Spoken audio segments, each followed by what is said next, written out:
Guys, this is Kritika Bindal. आज हम discuss करेंगे मोमेंटम, लेकिन उससे पहले हम डिस्कस करेंगे मास एंड मोमेंटम। तो आइए देखते हैं कि what is mass. What is मास?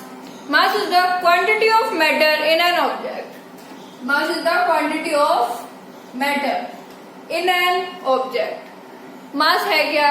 जिसको आप अब तक वेट बोलते थे। वेट यानी किसी ऑब्जेक्ट के अगर हम वजन की बात करें तो हम बोलते हैं उसको वेट, लेकिन that is not weight, that is mass. उसको हम वेट नहीं मास बोलते हैं। मास की एसआई यूनिट होती है हमारी किलोग्राम एंड सीजीएस यूनिट होती है ग्राम। एसआई और MKS, this is CGS unit of mass. तो फिर वेट क्या है? वेट भी एक टर्म है। Weight is force. वेट क्या है? वेट हमारी फोर्स है। वेट ऐसी फोर्स है जो कि ग्रेविटी की वजह से किसी ऑब्जेक्ट पे लगती है। Weight force due to gravity. Weight क्या है हमारा?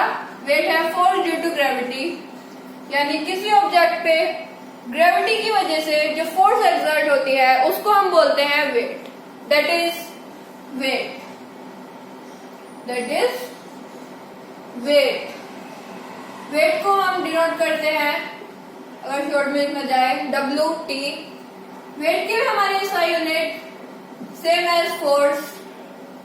SI unit same as force, that is newton. Force की भी हमारी एसआई यूनिट होती है न्यूटन। वेट भी एक फोर्स है, उसकी एसआई यूनिट भी होती है हमारी newton. This is newton. And अगर हम बात करें वेट के फॉर्मूले की, that is W equals to mg। W equals to mg। m that is mass and g gravity. g gravity. तो यहां से हमारे पास वेट के एमकेएस यूनिट आती है किलोग्राम, क्योंकि मास की unit kilogram. Metre per second square. Metre per second square. This is same as the force, same as force, क्योंकि F equals to ma, ma यानी कि किलोग्राम, a यानी कि मीटर पर second square. This is acceleration and this is acceleration due to gravity। Weight जो हमारी vector quantity है, weight is vector quantity, और मास हमारी स्केलर क्वांटिटी है। मास हमारी स्केलर क्वांटिटी है और वेट हमारी वेक्टर क्वांटिटी है। तो आइए अब देखते हैं व्हाट इज मोमेंटम। अब हम देखते हैं मोमेंटम। ये वर्ड आपने पहले भी सुना होगा। Momentum in newton second law. Newton second law में हमने बात की थी मोमेंटम की। तो मोमेंटम क्या है? Momentum is the product of mass and velocity. Momentum, that is mass into velocity. Momentum equals to mass into velocity. अब अगर हम मोमेंटम की यूनिट की बात करें तो मास की यूनिट है किलोग्राम और वेलोसिटी की मीटर पर सेकेंड। तो kilogram metre per second, that is momentum. This is the MKS unit. अगर हम सीजीएस यूनिट की बात करें तो सीजीएस में मास की यूनिट होती है ग्राम और velocity centimetre per second, that is gram centimetre per second. This is the momentum. This is the momentum. अब हम बात करते हैं law of conservation of momentum. Law of conservation of momentum. Law of conservation of momentum. इसके लिए हम दो object लेट कर लेते हैं, A and this is B.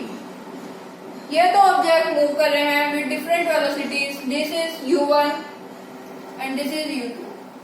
u यानी कि हमारी initial velocity u1 and mass हम ऐड कर लेते हैं m1 and m2। m1 and this is m2। अब अगर हम बात करें if u1 greater than u2, u1 greater than u2 यानी कि velocity of object A is greater than velocity of object B, then अगर ये वेलोसिटी ज्यादा होगी तो ये जो दो ऑब्जेक्ट्स हैं ये कोलाइड हो जाएंगे, इनका कोलिजन हो जाएगा। कोलिजन यानी कि टकराना, टकराना। This is during collision. This is M1 and this is M2, M1 and M2। ये कंडीशन थी हमारी before collision. This is before collision, during collision. अब कोलिजन के बाद जब ये दो ऑब्जेक्ट मूव करेंगे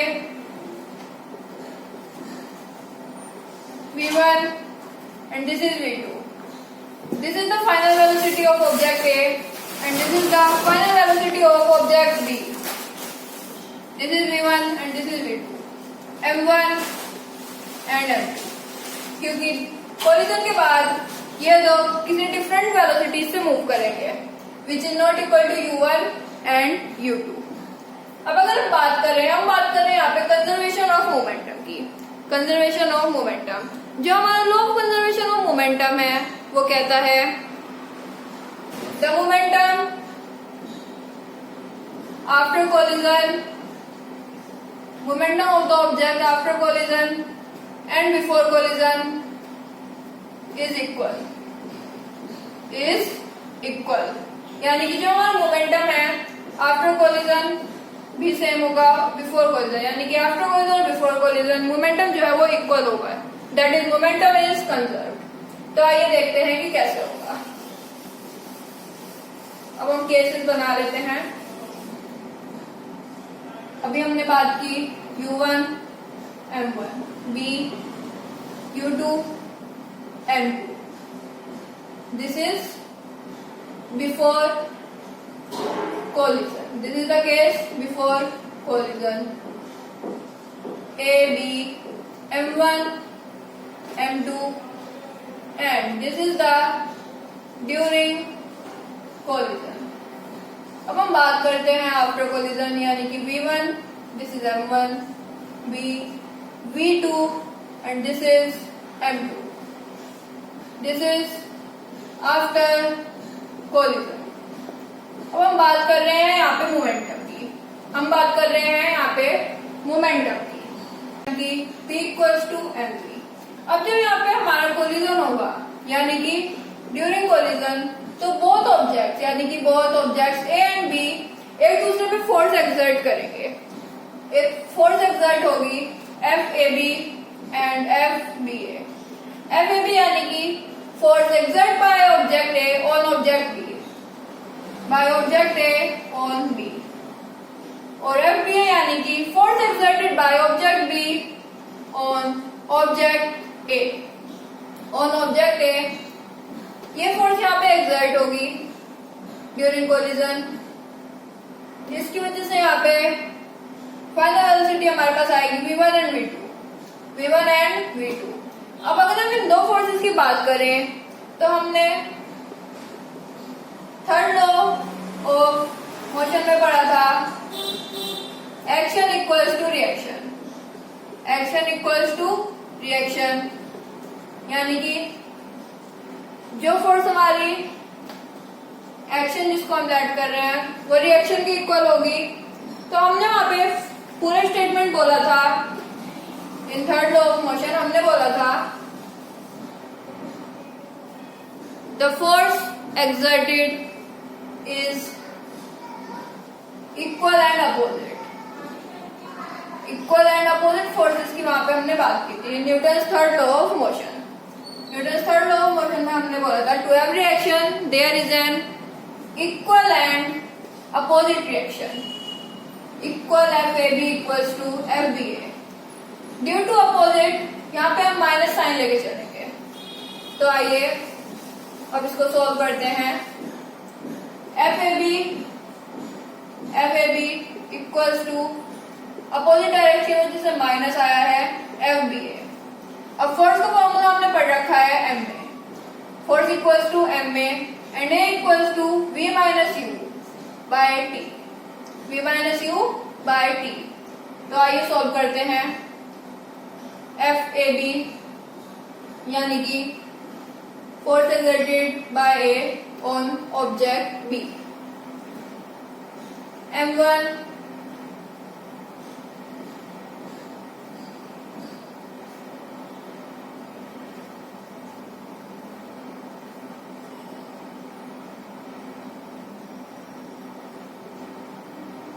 m2 v2 minus u2 upon time.